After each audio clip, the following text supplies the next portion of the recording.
What is up, podheads? Back with another episode of the Podioslave podcast. My name is Tony, joined as always by Anthony and Nate, and another Anthony. We had another Anthony because I know, why not? Confused. So many Anthonys, too many Tonys tonight, baby. But this is a fun one. This was one that when we started the podcast was always kind of a dream to get Anthony from Atmosphere Ant and to be able to chop it up with him for 45 minutes about music. And after having met him a couple times in person, he's always been super cool. He's always been down to talk for a couple minutes with fans. To be able to do it on an extended level today was really pretty dope. But you guys, this has been great, man. We're 5 years in. We're pulling guests left and right that we've been wanting to talk to this entire time. It's been fun, man. Keep the fun level up, baby. And I'll say this: what you just said made me think of it. He's present at the shows, and he's very present when he has a conversation. He was so present. You'll find out here in 5 minutes here, but one of the most present guests we've had, and we've had a shitload of them. Yeah, true. Yeah, very thoughtful. And for us, I think we've never had a DJ on the pod, so it's a completely different level of conversation where it's like these are questions that I never even thought to ask because I didn't think we'd ever have a DJ on here. So it's super cool.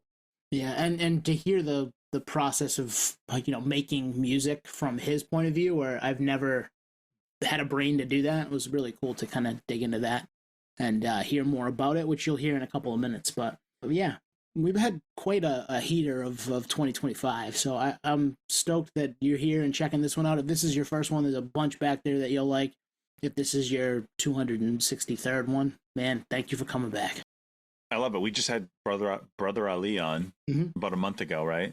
Yep. And then segue into Ant.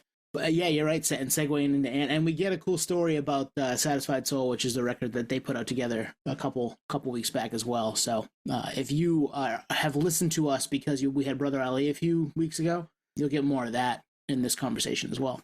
Yeah, just like that. Another guy from City of Cold Air, just like Portland, Maine. Ant from Atmosphere. Let's get into it. All right, Anthony Davis, Ant, is here with us today. How you doing, man? Oh, really good, man. Yeah. Us too. This is we started this thing 5 years ago, and you've been a wish list guest. You and that crew we've been listening to for 20 something years. Been going to shows for 20 something years. So to finally, we've met in person here and there, but to finally have you and be able to talk, man, this is exciting. Yeah, nothing to it, man. That's what's up. I appreciate it. So I mentioned we've met a couple times in person. I've run into you at shows over the years, various times. But we had one random encounter in a bathroom at a bar a night before in Portland about 15 years ago. Do you remember that? No. Not offhand, no. Yeah, fair enough. So, I just rolled in. I was out with a couple of buddies I lived with and rolled into the bathroom, and you just were there. And you were playing a place called The Station in Portland, Maine the next night, which is a little pool hall just outside of the city, downtown. Do you remember that place? I do remember that place, yeah, because that was before we started playing the bigger hall there. Yeah. So that was it was a funky little music venue that we got a ton of shows in that spot. Big acts that would never play there nowadays. Back in, from 2004 to 2011. So it was amazing that you guys have always come to our neck of the woods and played our town, whether it be the Skinny back in the day or the Asylum, and then onto the Station and now the State Theater pretty frequently. So outside of Thompson's Point too. So we appreciate you giving us some love in the Northeast. Yeah, I love it out there. Yeah, it's great. Do you remember these gigs? Does it all blend in at this point, or do you remember these gigs? They blend in for me for the most part, but there might be highlights. You know what I mean? And I do remember that specific spot only because I remember those are my more hardcore drinking type days. I don't do that as much now or never now, but back then, it was all the time. So I do specifically remember that place, because of whatever, something stuck out. So you might remember because load in is you have to go downstairs. Oh, it's and it's fucking pain in the ass. And back then, I might have had to help load out, but you know what I mean. But that's another thing I haven't done in well over 10 years, maybe 15 years, which is crazy. I've been doing this so long that there's chapters to it. You know what I mean? Like I used to carry in shit, and now I don't do that anymore. That's probably one of the biggest jumps, actually. It's a good thing, man. It's good. Yeah, yeah, You made it. yeah. Totally made it. Now I just stand around all day. Nice. That's all I do now. Yeah, shit. This fucking tour life, though. Yeah. So I know you're a vinyl nerd, and we are too. You can't see him. Tony's got the biggest vinyl collection in the state of Maine. I got a decent one. Oh yeah. Do you remember hitting up spots in Portland, like vinyl spots? Yeah, but I still do. There's a couple places right downtown, but the last time I was there, nothing jumped out at me. But I've definitely had a couple licks here and there. There's that weird old guy that has the jazz place. You know, I forget his. What Enterprise? Is it Enterprise? I'll never remember any names. That's, okay. Yeah. Unfortunately, I'm not. You know what's funny is Slug remembers all names of venues and record stores. He's just like that. I can't remember names of anything. I barely can remember the names of my kids. But it's like, but there's a couple of places that I've had some luck in, and yeah, I'm a super record collector guy. But you know, it's funny. Like I just had like some crazy water damage to a bunch of stuff. When I was on tour. Yeah, it was real bad. So normally I would be in my basement and you would see a bunch of records and I'd probably show them off. I'd take you know what I mean? And go, hey, look at that shit. But but I'm in my living room because my basement is now being gutted. Oh man. Yeah, it was crazy. It was crazy. Yeah. Was that why you guys were out? That's why we were out. Yeah, but we were on tour and it happened when I was on tour just now. Yeah. So now I've been home for a month. I can't believe it's been a month already. And it's just in the swing of getting the everything lined up, you know. That's crazy. In terms of the just like kind of slow build, like we saw again, we've been following you guys for a while. I think the first time we saw you guys or Slug at least was at Space, was it, Tone? Yeah, Space was skinny. You and I went to Space in 2004, but I don't think you were touring yet. Yeah. Frequently. Yeah. I didn't start touring until 2005. Yes, this is probably the year before that. Okay. Yeah. But in terms of the, you know, kind of slow burn, did you see this gig turning into what it is today? Like obviously playing theaters, clubs, and then now you guys are, you know, in some cases headliners at festivals. No, because I don't know, when I first started, there were such small steps each way that you just were like, to even make a living seemed impossible at year 10. Right on. You know what I mean? Like we were at year 10 when I went on that 05 tour. And that was more like Slug being like, yeah, I don't know how much longer I can do this. So if you want to do this tour, it's kind of like now or never, he said, you know, because at the time he had a band, he was working with the band guys. Dibs was doing some stuff, abilities, you know, there was people before, and then he had a band, and then he was like, yo, I want to DJ again, and I'm going to get somebody, but I'm going to offer it to you first. So I want to do a DJ and band, he said. And so I thought, well, yeah, it's now or never. And at the time, I had a regular 9-to-5 job, like a janitor job, 9 p.m., 5 a.m. Right oh, wow. Yeah, Overnight. yeah. So I was like, and I just made beats and studio stuff, you know, and I did all the records and all that. And I just love that part of it. That's all I truly love. The touring part, I like going on stage. I like that part. The rest of it is all nonsense. You know what I mean? It's just the worst, kind of.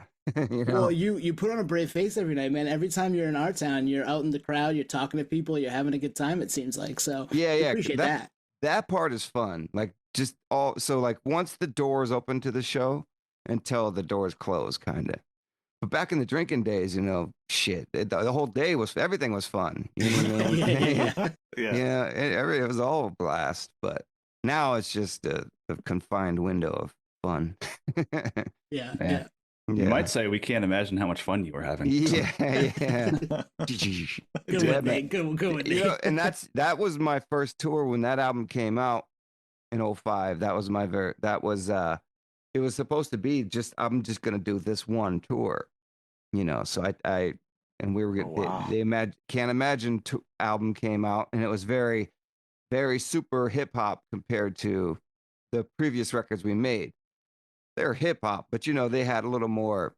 They were, for lack of a better word, they're just more driven in the softer areas. You know what I mean? Yeah. And so those earlier records. So when You Can't Imagine, we thought it was more like, oh, this is our hardcore hip hop record. Even, it's not. It's just whatever. But that's how we looked at it. So the DJ element needed to be shown on that tour. That's the only reason I went. And I mean, you just wrapped the 20th year anniversary tour too. So that's crazy. That. Yeah. So we just did that, the 20-year anniversary of that. Yeah, so, and people still vibe with that record, man. I listened to it yesterday.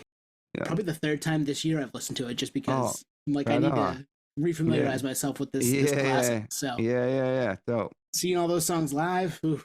Yeah. It's funny too, because at the time when it came out, it wasn't liked that much. It felt like, it just felt like it didn't get a lot of attention or like. But the one before it and the one after, the one before it was Seven's Travels. Yeah. That got a lot of attention, and the one after was You Paint That Shit Gold. So it was like the middle child thing of that era. You know what I mean? So, but yeah, nowadays people respect it more now. So that's cool. It's funny how time does that. Like the equalizer is, if it's good, yeah, people will notice. Yeah, it's pretty crazy. Yeah, I do it all the time with stuff all the time. There's records all the time I go back to, and I'm like, oh, I didn't realize this was this good. I can't say which ones right now, but it's happened so many times. Time is a healer for sure. Yeah. One, just hearing something through your ears at, say, 25 years old, and then hearing them through your 35-year-old ears, you're like, okay, this resonates with me way differently than it did that back then. So yeah, that's the truth. Yeah, for sure. Yeah. Does stuff hit you different that you've created years later? Yeah, it's funny because in my head, a lot of it sucks. You know what I mean?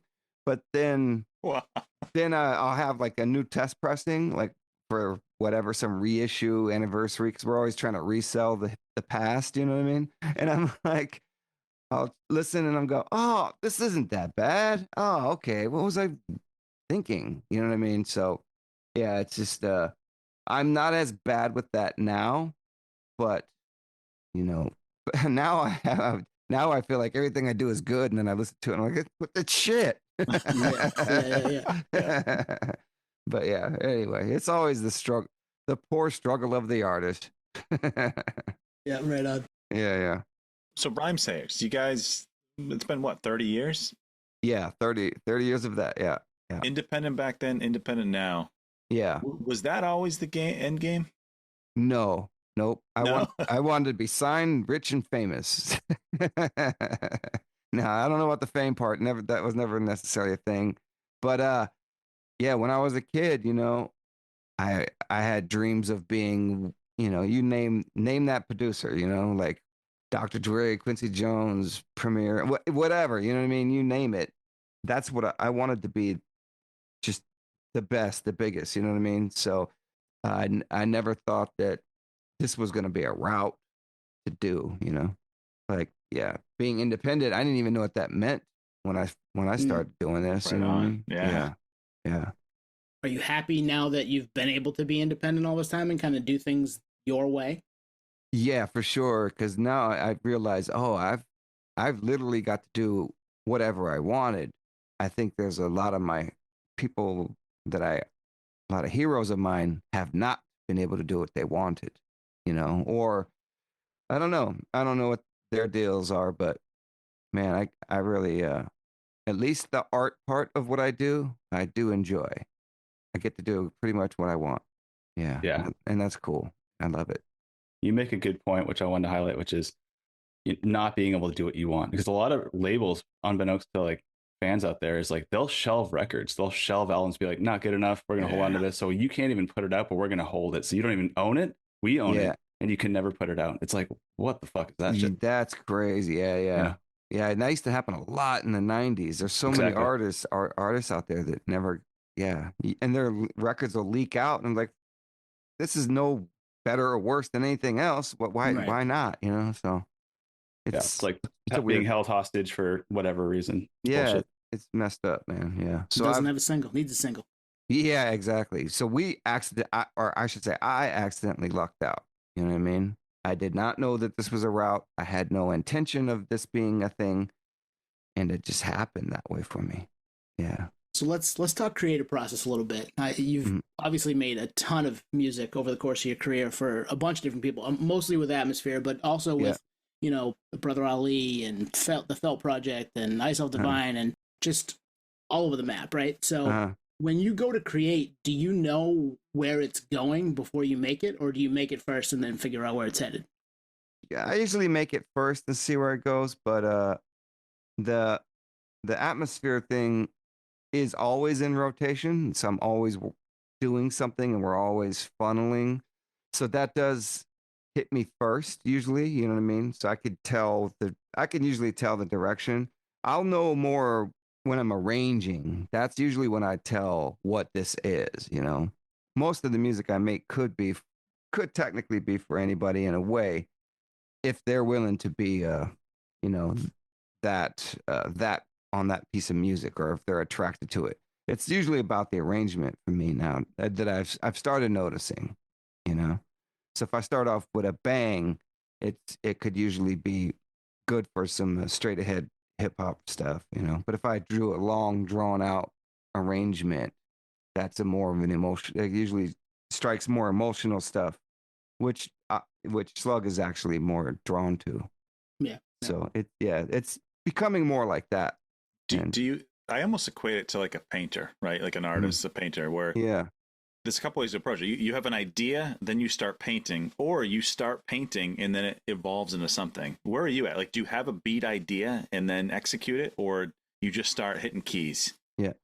I would say half the time I have an idea of what I'm in the mood for, you know, and and only half of that time do I hit the mark.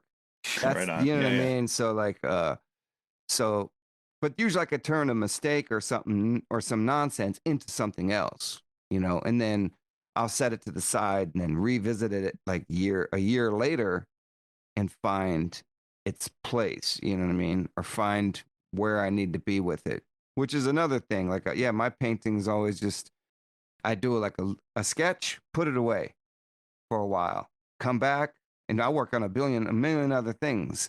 And then I'll come back to it and see if the sketch, what it says to me. And then I'll do some more to it. Then I'll set it down again. And then I'll keep coming back. And then one day I'll just go, there it is. Nice. Or some days I might go from beginning to end. You know, it just, you never know. But my favorite stuff seems to be like these weird sketches, you know. Last night I was just, I was going through things to send to somebody, and it was all about rearranging old things from like 7, 8 years ago. Like it's like Wow. stuff I have musicians on, and I'm like, oh, all I have to do is just do the guitar part. Like there's 10 or 12 different instruments on this beat, but it's kind of, I don't know, it's jam bandy or something. I don't know, something's wrong with it. So no, I'll just grab this acoustic guitar part, let that play for the first, you know, 40 bars, and then start bringing in stuff. So, you know what I mean? Like, it's like, yeah, I just have to think different and see it different after the dust settles, you know? So how big is your external hard drive of Yeah, beats? right.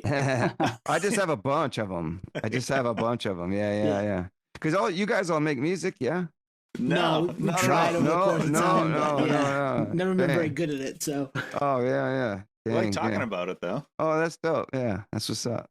Yeah. And nowadays it seems like everybody makes music. I never can tell who does and doesn't anymore. Yeah. It's like it's accessible, you know. it's a lot easier. Yeah, the barrier to entry is a lot easier for people nowadays, which is great. I want more people to do it because I want more stuff. Yeah, it's awesome. Yeah, I love it.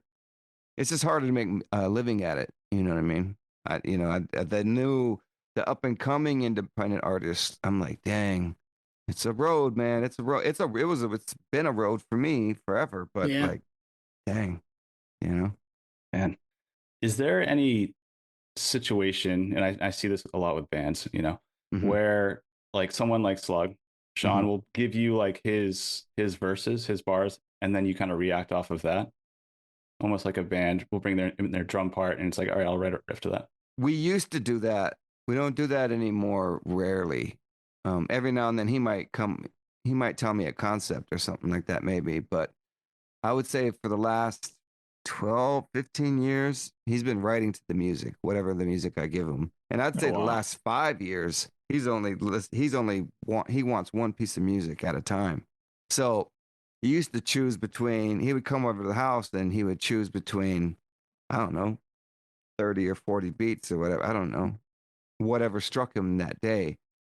And now when I look back, I'm like, oh, that might be a little overwhelming. You know, if you have to choose between all this stuff, maybe just one at a time, maybe one little piece, and you could just see, you know. And I used to just think, well, no, man, like, I don't know which one of these are good. You know, I used to be more like, I don't know which one we should be doing. I don't know, you know, I don't know what you're in the mood for, you know. So this is all just evolved and shaped, and, you know, it goes back and forth between confidence and insecurity, and you know, it's constantly back and forth. Like I'll be confident as shit for 3 years straight, nothing can touch me, and then all of a sudden I don't know what the hell I'm doing anymore. You know what I mean? It's so weird. Yeah, I don't know if I just answered your question, but now I sent, it's like he just writes the music, and it's usually one piece of music at a time. Nice. Okay. No, you definitely answered the question. I mean, I was listening to Lucy Ford today, and I was like, man, like the opening track Between the Lines, like who brought that to the table first, you or him? Because it seems like it's the perfect, you know, it syncs perfectly. You know, that he had those. That's back when he used to just come over with lyrics written, and I don't know what he wrote to. He just wrote in his head or something. I don't know, and he would just come over, and then I just play some music. That back then, that's how we did that. All those the first 10, 15 years, literally. Well, yeah, probably the first 10, because you can't imagine is when we started doing the writing to the music. But he would come over and have just sheets of papers everywhere, just like insane person, and nice. and just puzzle it together, little pieces together. And then once he had all the lyrics down, then usually the hook would be created then. So the chorus would be the one thing written to, you know, for the music and stuff. Yeah. It's pretty wild when I think about it, because there's like it's almost like a lot of little pieces of poetry. You know what I mean? Mm-hmm. Little, yeah. But all the artists I worked with at that time were like that too. You know, everybody just pick a beat and start rapping. There was only a few people that took a beat home and then would come back a week later with a song. You know, a lot of times I would give a piece of, my thing was, if I gave a piece of music out back in the days in the 90s, they would take that piece of music and I wouldn't even see the fool again. You know what I mean? Wow. Maybe it'd be a year, or maybe I'd literally never see him again. I would never hear the song, nothing. You know what I mean? So my thought was, let's just do it now.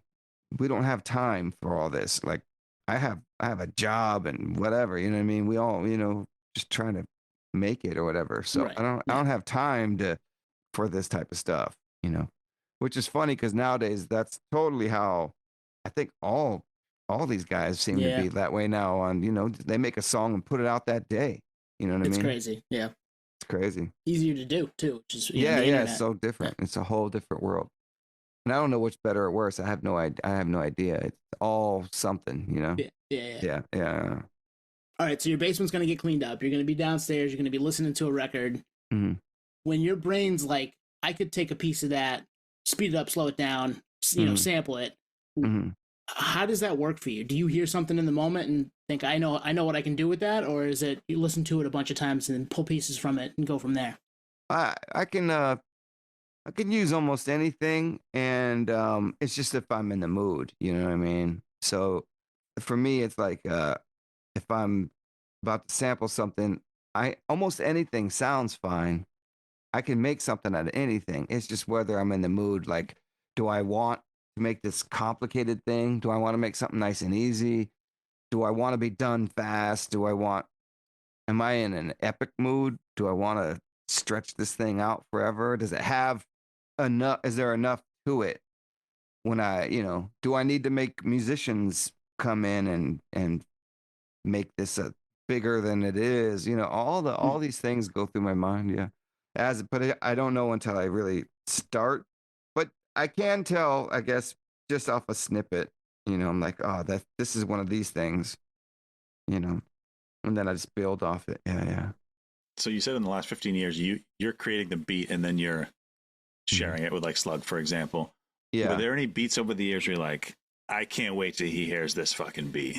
Yeah. There's almost everything on everything on the Realities record, which is called I don't even remember the name of it. It came out a few years ago. So many other realities yeah, existed. Yeah. Almost every fucking beat on there, I swear to God, I was like, oh, this is yeah.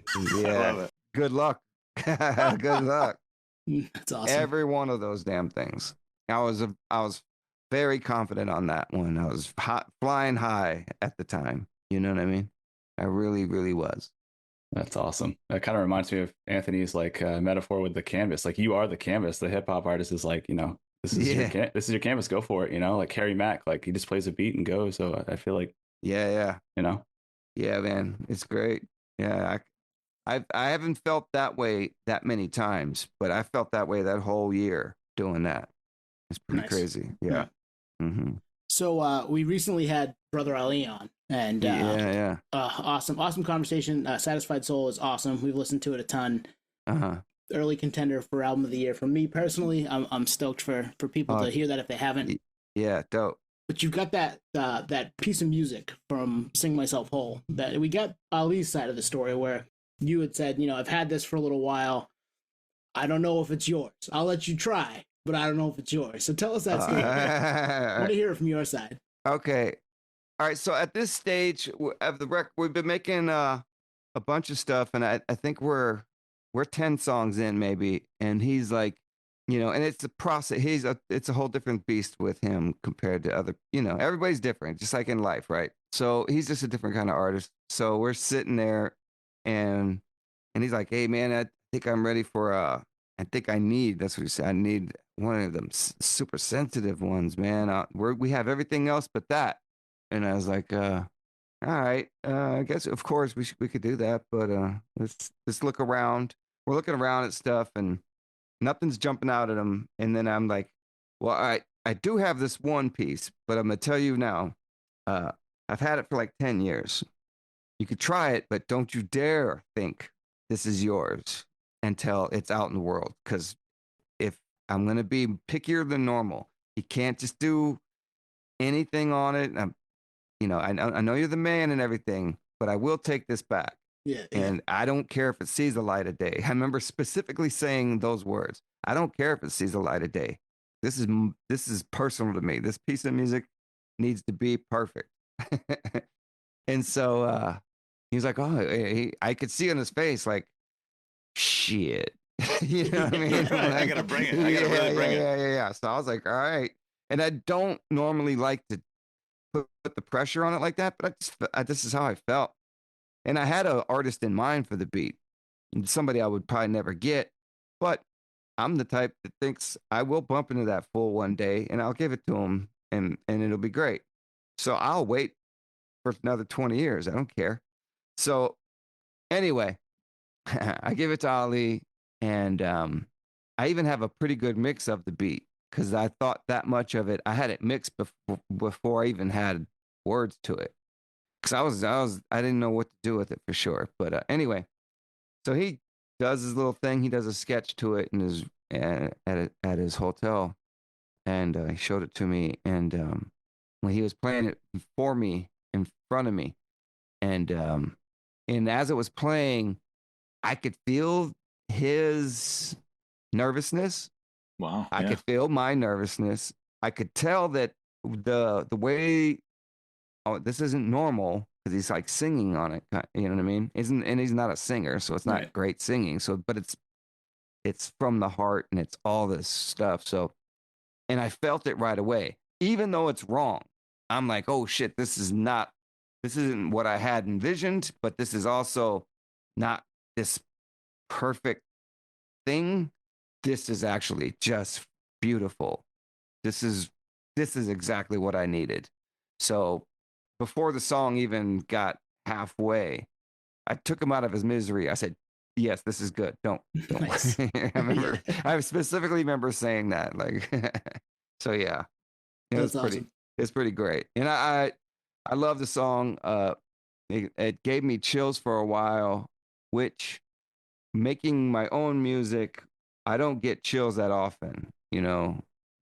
Every now and then kind of a thing, you know. So I stopped listening to it after the mixing process because I wanted to preserve that. I didn't want to wear that out. You know what I mean?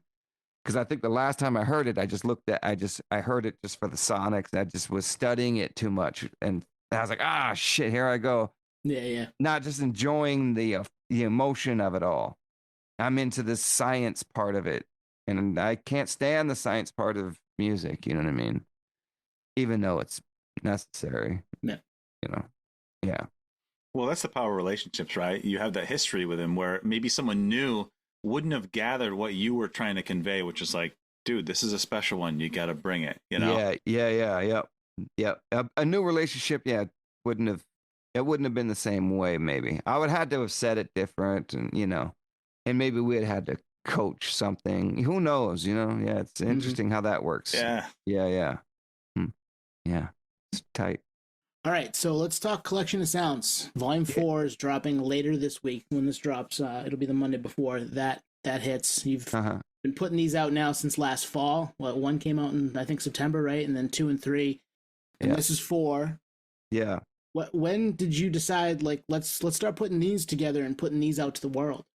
I felt like, a couple of years ago, I was starting to think about doing like a compilation type record, right? Right on. And I was gonna do like regular producer type record, and then I was like, oh fuck, this sucks, because like getting people to do stuff and reaching out to people I don't even know, you know what I mean? All this kind of stuff. And I don't even like these kind of records really. I don't really like those producer compilation things usually. There's some great ones, but it's like, oh man, just getting the things from people. I'm just like, well, that started to get long. So me and Kevin were talking one time, and I think he was like, yo, man, why don't you just release beats, just do blah, blah, blah.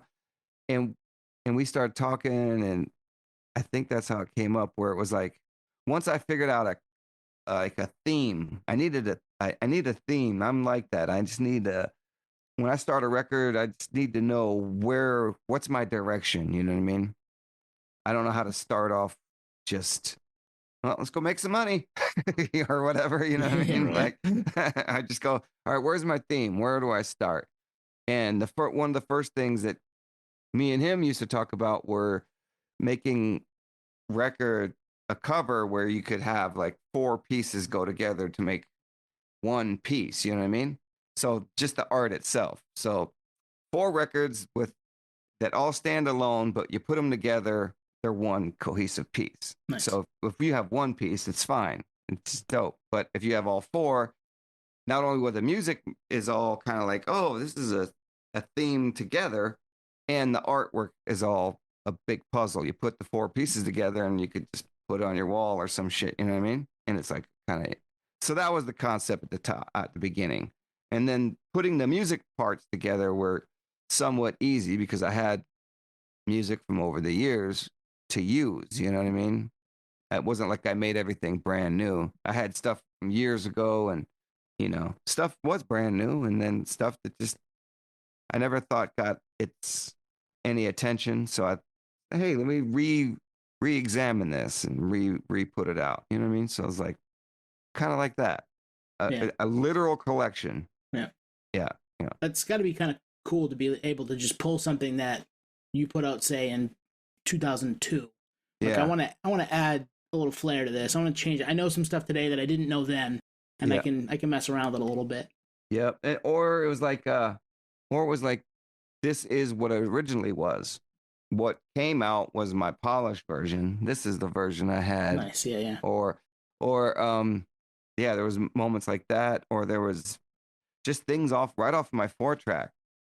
I have stuff off there from the 90s, just whatever. Just let me just play this little Crazy. loop. Yeah, let's put that on there. And I have it right next to something I made a month ago. You know what I mean? That's rad, man. So it's crazy. Like, and then I have things with full musicians, and then I have things that are just one sample.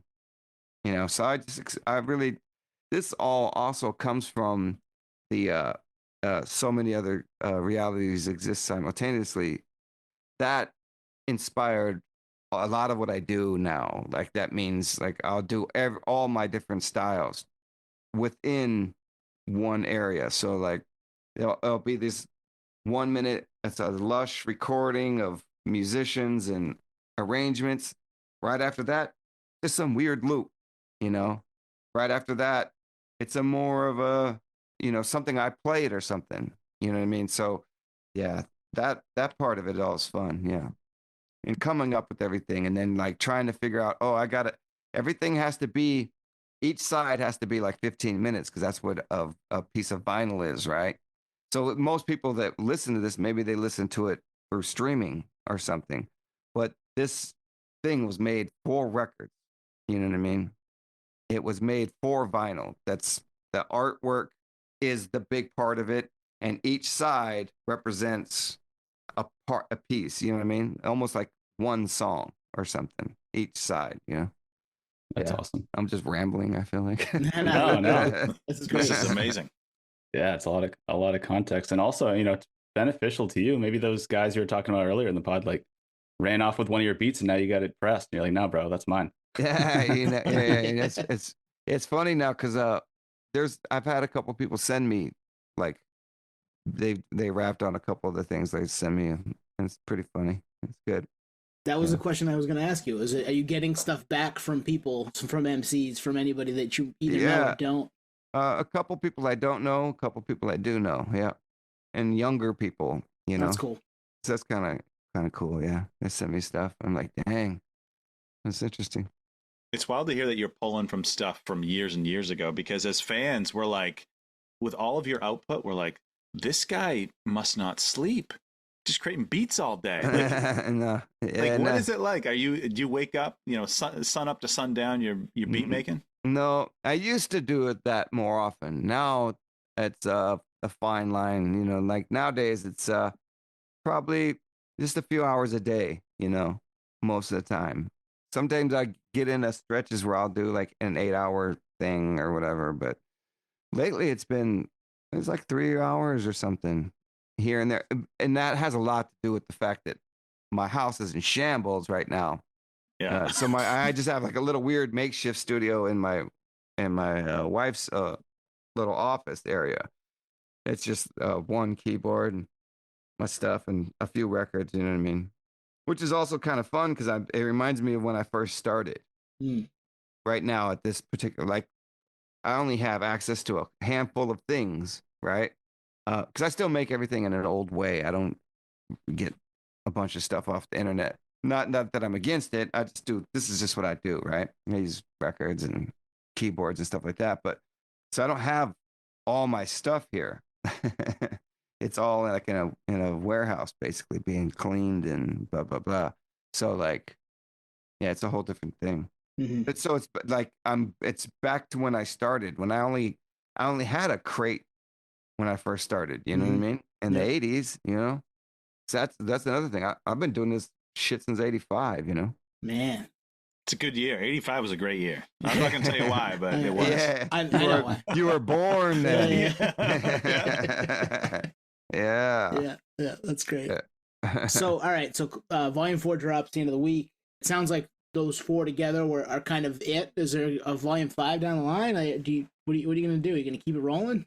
No, I don't know. Maybe, but I'll have to maybe reinvent a different way of presenting. But yeah, I've had a lot of fun with this, and it seems as long as I make my money back, which is always a big part of the independent world, I'll keep doing it. At least like this, and that's the thing for me. Making records is what it's all about. It always has been. It's always been my main dream from the beginning. So, and it still is. So, yeah, I love doing it. But I have a couple little ideas for another one. I just don't know if it'd be like this. Maybe it might have guests on it. I don't know. Or maybe one side will be guests and the other side will be instrumental versions or something like that, you know? Yeah. Well, there's no label pressure on you, right? No, no, there's no, Nice. no, Yeah, the only pressure is like, is it has to make its money back. You know what I mean? Yeah. Cause that's just the one thing. Yeah, that makes sense. Yeah. Mm-hmm. Speaking of money, where's the money? The money's in touring, Yeah, right? Yeah. Only in touring. Yeah, Good yeah. segue, Nate. Yeah. For the most part. Yeah. For the most part. That's why that's a big part of why you do it. Yeah. And that's where we were linking up before. You played some venues that I worked at in San Diego. Belly Up in particular is one that comes to mind. So I had a poster on the wall before I moved back. And then here in Portland, Maine too. And you guys just wrapped that You Can't Imagine 20-year show, which was epic. It's cool to see you guys at that. Yeah. With the way that you arrange your beats, I feel like it's like perfectly conducive to like these Art Deco 1920s buildings. Do you ever, when you're spinning, do you ever go into a room sound check and you're like, fuck, this is rad. This is perfect for this song or this set list? I wouldn't say that necessarily, but I do go in rooms and go, oh, shit, this is a dope room and this sounds great. This sounds great. The arrangements I make to music a lot of times too, they're different than the records. You know what I mean? So we'll play songs we played a million times. It just has a different arrangement in the live setting. And usually it's because we're trying to draw it out more, just to get people into it or whatever, but but there's definitely some places we play. I'm like, dang, look at this place. We play the Palace Theater here in St. Paul, right next to Minneapolis here. And that place is like from back in the 20s kind of a deal, and it's a magnificent place, And then we play a few of those kind of places all over the place, And you've got a few shows this summer, some kind of heavy hitter type things, right? You're playing Long Walk Empire in April with Cypress Hill, Dilated Peoples, Far Side, playing Cali Roots, playing Warp Tour on a couple different weekends, one in DC and one in Long Beach. Yeah. And man, and Reggae Rise Up and then Red Rocks, right? Red Rocks in September. So you're all over the map this summer. Yeah, man. Yeah. So, but we always are, that's the thing. We always are. And it's usually not that serious. That's the funny thing. It's usually not that serious, but when you say it all like that, it's like, oh shit, yeah. And then I'll look at my Delta app and I'm like, oh shit, I got like 4 flights coming. Get those miles, baby. Yeah. It's crazy, man. Bunch of chances to catch you this summer, and you didn't play Warp Tour when in 04, right? So this will be your first Warp Tour. Yeah, this will be my first one. Yeah. I don't know what to expect, but at this point, I'll do anything. I'll go any show. I don't care, big, small. It literally does not matter to me at this point in my life. You know what I mean? I'll do any of it. Doesn't matter. I'm curious. What do you attribute like the universal appeal? Right? I mean, look at these. Like the Red Rocks audience is very different from a Warp Tour crowd. Like if you're a punk Warp Tour kid, very different than a Bong Walk Empire crowd. Yeah. Why do you think that is? I don't know, and I don't know if it is that different. But I don't know. Maybe it's not as different, like as it was, like say 15, 20 years ago. You're right. I'm not sure though. You know what I mean? But I still think it's a lot of 30-year-olds coming out. So I don't know. Yeah, I wish I had an answer, but I feel like nowadays there's definitely more acceptance in music across the board. I don't feel like there's as many lines drawn like there used to be. But I'm 55 years old, or about to be 55, so I have zero idea. You know what I mean? But I do go out in the audiences and I talk to people, and the people that like Atmosphere, it seems to be a lot of different styles of people. Ages too, kind of.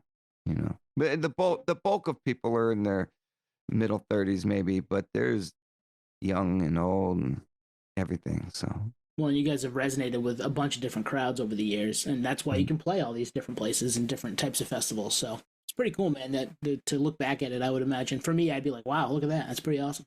Well, yeah, that's we have a front man that can talk to any audience. You know what I mean?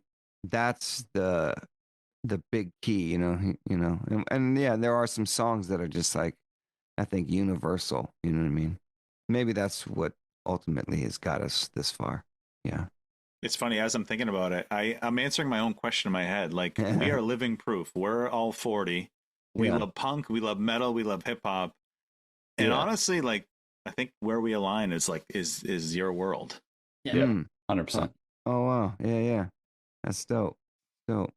Yeah. And even looking at that roster, like, yeah, we've been to Warped Tour, I've been to Red Rocks, I've been to a lot of these like reggae festivals. So, there's a person like us at all those festivals that are willing to kind of go back and forth. Yeah. They're just music's music kind of a thing almost. Mm-hmm. Yeah. All right, let's get you out of here on this. What's next for you musically other than the collection of sound stuff? You got some atmosphere stuff working? You said that's always kind of in the background. Oh, yeah, that's always happening. There's always something going on. We're always working on something.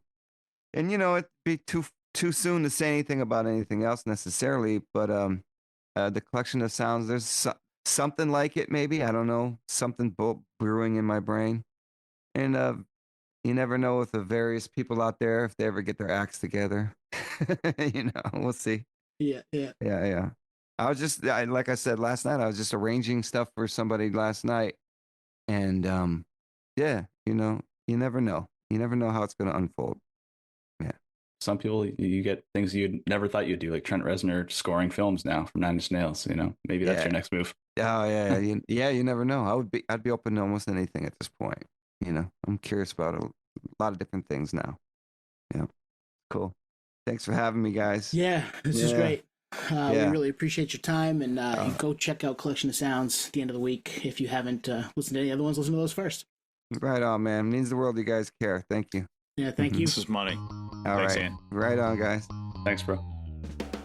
Thank you for listening to Podioslave. We are at Podioslave on Twitter, Instagram, TikTok, all of the places that you can find us on social media. Facebook, Podioslave Podcast. YouTube, Podioslave Podcast there. Email us at podioslavepodcast@gmail.com.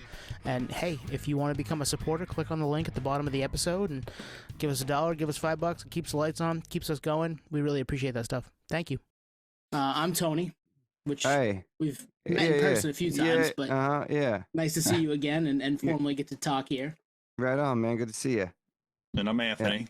Which we're a bunch of Anthonys in the house. I'm the OG Ant. I'm the OG Ant. No, right on.